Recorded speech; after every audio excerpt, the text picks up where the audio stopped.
Hi, it's me again with Corel Draw Tips and Tricks, and this video is for Corel X8 and newer, which would be 19, or the X's are kind of confusing, but the latest version, the latest two versions. So if you have X7 or below, this video won't do you much good. But it's about the Symmetry tool, symmetrical tool, and make it everything symmetrical.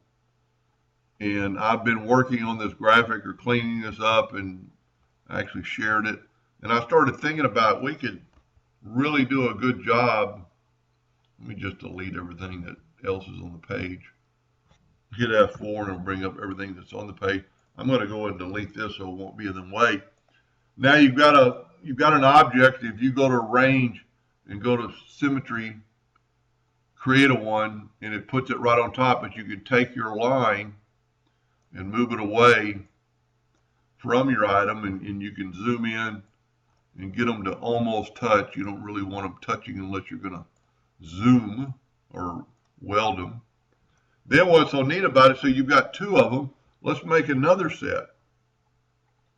And then you could take this line, and this is our original. So I'm going to take our line almost to that. And now I've got four.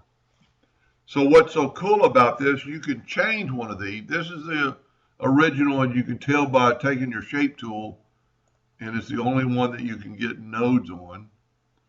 And let's take this one right here, grabbing those nodes, and let's say elongate this a little bit. It elongated all of them. Let's get rid of these nodes, put a little curve to this, and it did it to them all.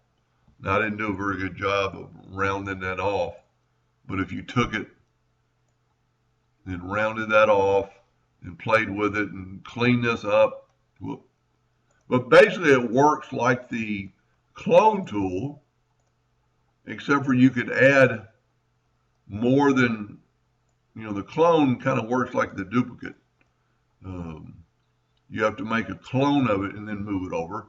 This you could add another one later. You could make and this wouldn't work, but you could make a whole different one. You could keep adding till the cows come home.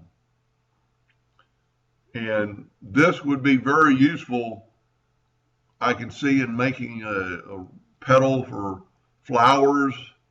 But in this case, this design, if you were going to use this squiggle or this artwork, and of course I'm not very happy about how it came out, but you can just see what I did. I'm working with this one, and let's just move them back,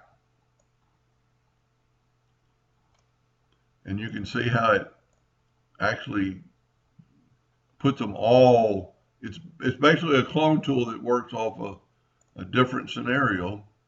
So let's take this and widen it out, take those nodes and delete them away, and you've got a whole different look. And you could play around with this. The advantage to this is you can see what everything's going on. If you just change one thing and then make duplicates, you really don't know what it looks like. And with that said, you could take your nodes and actually bring them down to this line, and then they would be touching. You could actually, bring them down past that line, and then you could weld those together. And then all you do to finish it is hit finish, and you've got a pretty neat deal. Let's take and just, probably going to have to go and ungroup it.